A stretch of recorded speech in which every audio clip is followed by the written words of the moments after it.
واحد السيد وقف عند مول النعناع، بدا تيقلب من هنا وتيقلب من هنا، خسر له كاع السلعه ديالو.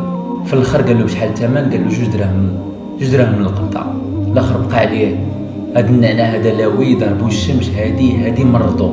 السيد مسكين باغي يترزق الله، قال له صافي خذ 2 ب60 ريال. بقى تيقلب، بدا تيقلب، في الاخر هز 2 رباطيو وعطاه 100 درهم. حمقو تاع الصرف، مسكين السيد مشى كيقلب على الصرف من هنا ومن هنا، وانا كنشوف داك السيد بقى فيا الحال.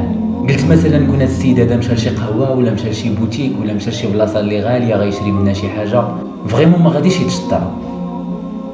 كون مشى القهوه غادي يجلس ميم با نص ساعه وغادي ينوض، غادي يخلص القهوه وغادي يعطي البوغوا للسرباي بلا ما يقول حتى شي حاجه.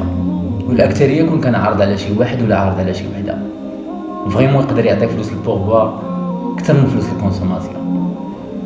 الحق راه مازال في المجتمع ديالنا.